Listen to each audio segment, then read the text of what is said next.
I think this is actually probably a good time to lead into that because, Jamie, I'll start with you. What are your expectations for Josh Hoover? I mean, this is a guy with, I think he's like, is he second in the coming back or for all-time passing yards? What's Number it? one. Number one, yeah. I mean, he's got almost 10,000 yards. He does. I mean, he definitely has a turnover problem. I do think, having watched some of the games from TCU,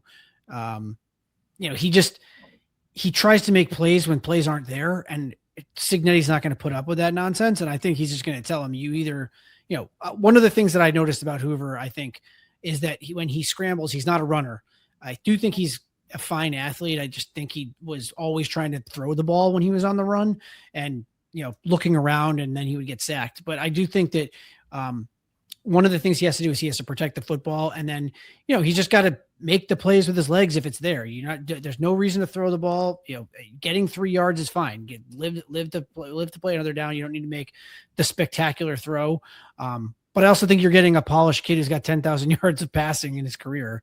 And it wasn't, it's not like he was at some, like Curtis Rourke was at Ohio. He wasn't at Ohio. He was playing in the Big 12. It was good football.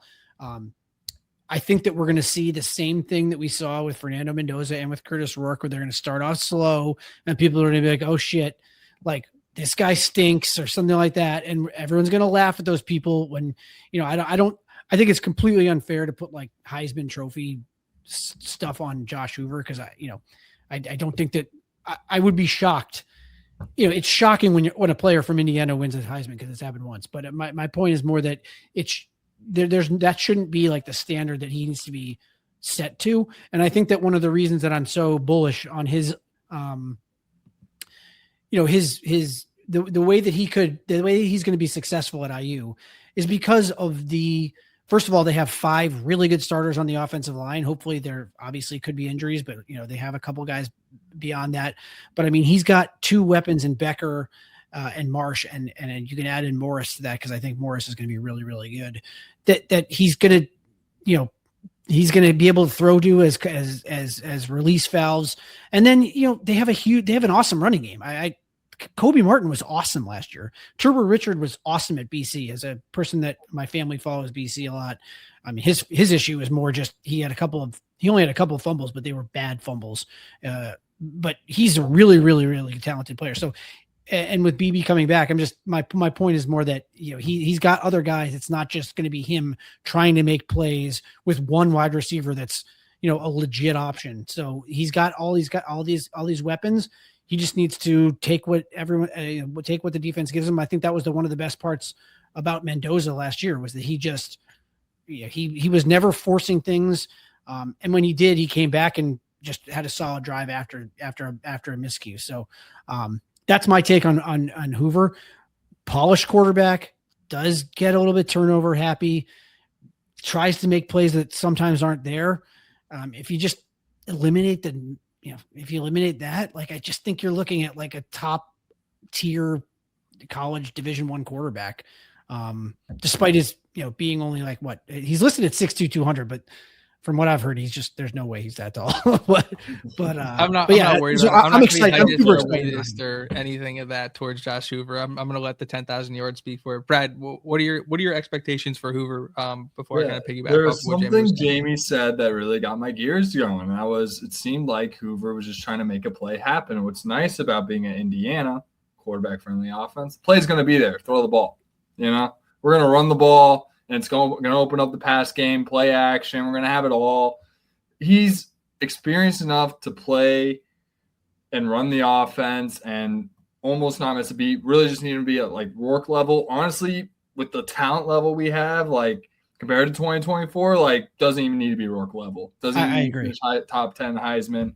He just needs to run the offense, prepare, try to be like, it's weird to say, like, because he doesn't need to be Mendoza, but like try to do the things that made Mendoza so great, which isn't necessarily being 6'5" and having a cannon arm and being super accurate. It's being prepared, knowing how to handle, having the answers to the test. Those are the things that are going to be important for him. He's a great thrower of the ball. He's, like Jamie said, not the greatest runner. I once said he was a good runner because I think 6'2" quarterback, that you got to be able to scatter a little bit. You got to have some wheels. He doesn't really, to be honest, and really just make the play. It's there. Rely on the run game. So like you're gonna have the best O-line in the conference, maybe the country, best receiving group in the conference, maybe the country. Gonna have a great run game because of that. With 2 talented running backs that have led Division I programs in rushing in a given season, plus Kobe Martin, who is everyone's fan favorite right now in terms of a darling breakout candidate. So you got a 3-headed monster. The Ninja Turtles are back, and we got and then Hoover's he is the returning production leader in passing yards in college football, and he's on the returning national championship team that has loaded and probably upgraded every single position besides his own. He has everything set for him to be successful. Love that Tino's working with him. And really, all you need to know is Cignetti handpicked him. I don't care what Sonny Dykes has to say about him. Maybe don't put him in those situations to where he has to play hero ball and turn the ball over. When Cignetti chooses a quarterback, and he was our first choice, didn't hear rumors of anyone else. Not one. Regardless of what people tried to tell you. Not one little murmur of another quarterback that Indiana was looking at. We got our guy. We found him, Cignetti, who's the king of film. Like literally put in 20-hour days, that guy. Picked him. Picked Phil Rivers, Russell Wilson, Curtis Rourke, McLeod over at James Madison, DiNucci, so many good quarterbacks he's picked and has found and has developed and turned into all-conference guys. Hoover should just be another one in the chain. Like it's really that's the expectation. Just be serviceable. Like don't lose the game. Like that's the expectation. Like don't lose it. Just do your job. And he's not a game manager. My whole thing is I don't want him to win. Yeah. I don't want him to like change who he is, but I also don't want him to become a game manager. But because he's got the guys to, he's got the guys around him to be successful. That I don't think that he had before. He had good players at TCU. I think he had Quentin Johnson. Was it Quentin Johnson? I can't remember. He was going to have Quentin Johnson, but Hoover Eric McAllister was his guy. Yeah. Okay. Yeah. It's just now he's got multiple legit, he's got NFL options that he's going to be throwing to. That's what gives me such hope about where he can go from here. Yeah, and I think Hoosier Ish in the comments makes a really good comment about the VR and the VR training that they do for the processing development of these quarterbacks, and I think why they've been so successful. Like Cignetti loves that shit. He talks about it all the time. The VR stuff for quarterbacks is ingenious. I'm surprised more schools don't do it, unless I live under a rock and they're all doing it. But like, I just heard about it recently. This was something we're doing things with the VR processing tool. That's going to do wonders for Hoover. He's going to see it all. He's going to have been there, done that. He's going to have all the confidence in the world. Like when we talk about those big moments, and we knew Mendoza showed up when the lights were brightest, don't necessarily have that with Hoover coming in because he hasn't really been in those spots at all. So it's going to be, I think, having that. He has the experience, which I think will help in that regard. He has the VR training, and he has the coaching staff that's going to give him the cheat sheet to the test before the game anyways. So, like, checked all 3 boxes. Like he should be fine and be able to handle the big moments. And, and I always say this, like when it comes to the big moment and when it comes to making a big play, like you're in the show and shit's going to happen. And I just don't want this fan base to turn on this kid because he's not Mendoza and he didn't go 16-0. I think that's a toxic way to go about things. And I'm not like putting any self-imposed limitations on this team. I'm just saying like, shit's gonna happen, and no matter what happens, as long as we make it to the big dance, like we're gonna have a shot to win this whole damn thing again. So I'm excited for Josh Hoover. He's uber talented. He's got a whip on him too. He can really throw it, despite his kind of smaller stature.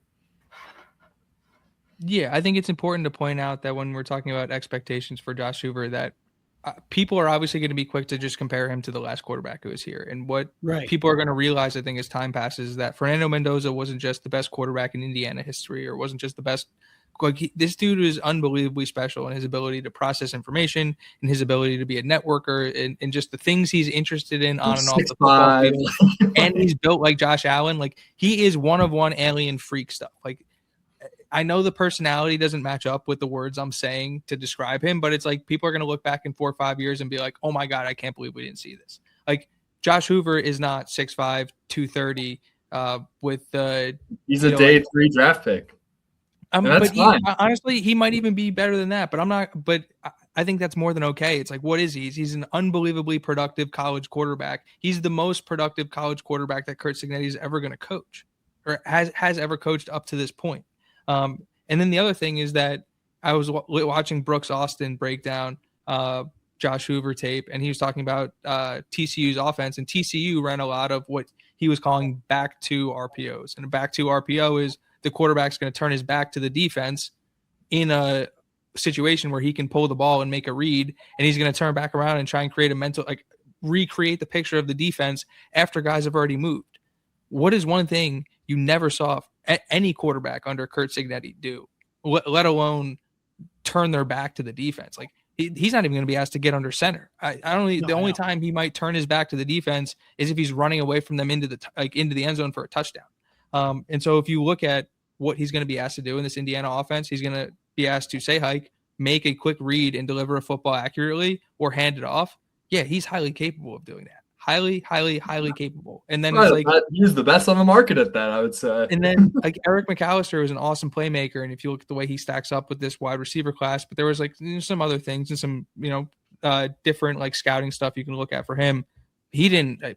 TCU did not have anybody close to the level of Marsh or Becker or even like a Tyler Morris in the slot. Like, he just didn't have that type of third option. And so the playmakers around this guy, like you guys said, the quarterback friendly offense for him, I think to go in and think that he's going to be the number one pick or going to like walk away with the Heisman with this unbelievable story would be a mistake. But it would also be a mistake to be like, he's got no shot to do anything either. It's like, no. This is a highly capable quarterback coming into the most quarterback friendly offense in the country. It's like, yeah, he's probably going to be really freaking good. He's got the keys. Let's ride. It's the Hoover season, period. Yeah. Let's talk about the running backs though, because I know, Brad, you were toting the Lee Beebe Jr. horn very early, and to be honest, it's not insignificant or lost on me that he was the second person sent to the podium by Curt Cignetti to speak on behalf of this football team. But Jamie, I'll go to you first. What are you hearing about the running back competition? Obviously, we're seeing a lot of Kobe Martin running with the ones in the videos we saw, but we're 3 practices in.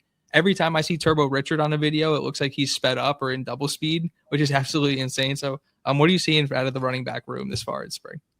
Yeah, I think it's going to be dynamic. I am a Lee Beebe apologist. I thought he was honestly, I thought he looked the best of all 3 running backs when he was healthy last year. It's a dude. One of the things that they target is being able to break tackles and yards after contact. And Beebe is just his entire career, regardless if he was at UAB or the small sample last year before he got hurt. The dude he's very hard to beat. I still have him as my, I think it's going to be, they're going to do the same thing that they did last year, where they're going to have all 3 of them play.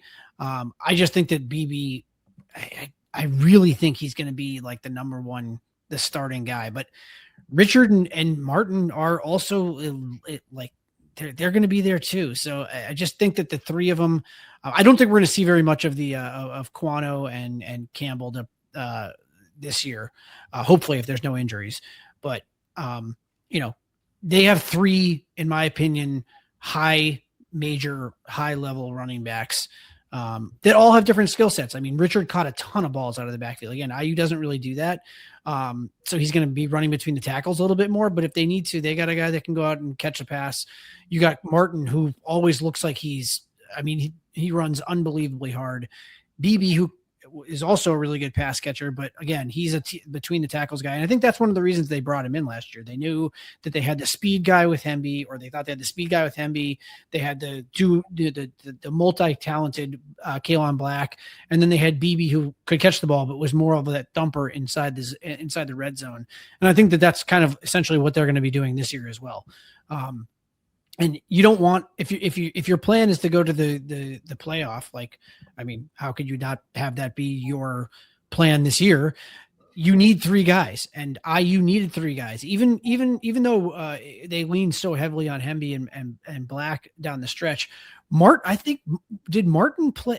Martin had like a snap where he was like a fullback in the national championship game, if I recall, or maybe that was against Ohio State. I can't really remember, but like, they need three guys, and I think that they have three really, really good ones. Brad?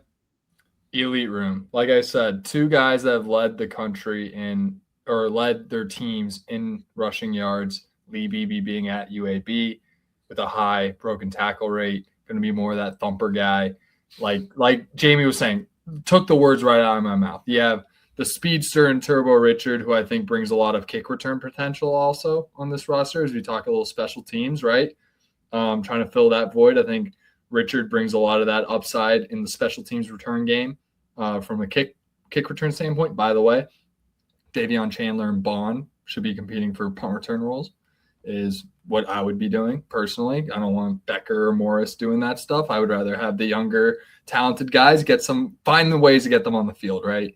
Anyways, Turbo being that catching punts. I'm just using that as an example. If anything, it would be Morris. But anyways, Richard being more that kick return guy, Martin being kind of can do it all. They can all do it all. Like Lee Beebe caught the ball a lot at UAB. I think he had like 500 receiving yards his last year. He was no walk-on receiver. Yeah, he was like big time.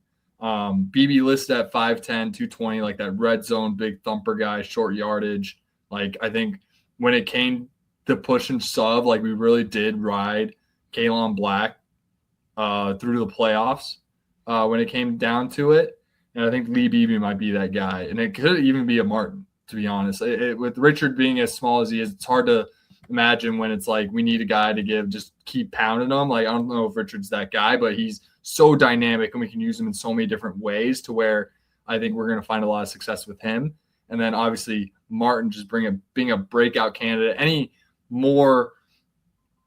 way that he can keep the other two guys fresh is a win for this group, right? If we can keep these guys as fresh as possible and hitting the hole hard at every single moment and just keep everyone fresh, which like Sig likes to do, is going to be huge for this team. And it's like, I remember people getting on me for putting BB at the spot. It's like, yeah, he leans seniors. So like I got BB as my one right now, but like that's realistically it's 1A, 1B, and 1C. Yeah, I agree. Like it's not really, it doesn't matter who's the starter. Like it doesn't matter at all. They're going to have very similar carries throughout the course of the year. And it's just so dynamic. They're all so dynamic and they can do it all and they all do it in their own special ways. Right. Which I think is really fascinating and honestly really exciting because game by game, it's like Keiser says, every offseason it's like hot hand. Like who's that guy? And toward the end of the playoffs, like Black was the hot hand because he's a 25-year-old playing against 22-year-olds. You know what I mean? So, checks out. Right. And then so like who's going to be that guy this year, game to game? And we'll kind of see who's able to kind of step up when the time comes, but they're well equipped to at least find a guy in a given game. I love it. Yeah, I think you guys covered it all with that running back. Right? It's like John Miller just has another room where he has three guys so he can feel comfortable just trotting out there and just being like, go do your job, and they'll just go and do their job. It's unbelievably impressive what they've been able to do with a bunch of different faces, rolling over new faces, keeping the same guys involved. And it's like Kobe Martin had 500 rushing yards last year. Like that is elite production for your third running back. And he isn't even guaranteed. Like, he's not even the starter for either of you guys going into this season because of the production and the guys that they have in the room. So it's like, yeah, that's wasn't like it's underrated out there. Like he was going against ones.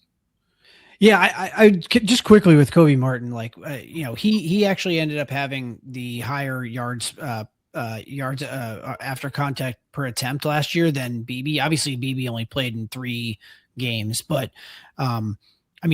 Martin forced 16 missed tackles in 78 attempts. I mean, the dude was just like very, very hard to bring down. So, I mean, if you extrapolate that, I know some of that was going against not going against the ones, but like, he was awesome last year. And when he got the chance, and I think that we saw that you cannot, like, I felt like Roman Hemby wore down as the year went on because he took a lot of the snaps, especially early. and kind of took the brunt of it. And Black finished it off. But like, I don't think Sig fully trusted Martin. But Martin still ended up with 500 yards. So you got a guy coming back that had 500 yards rushing, which is huge. Yep. Any closing thoughts on the offensive side of the ball? Actually, this. I have a closing thought.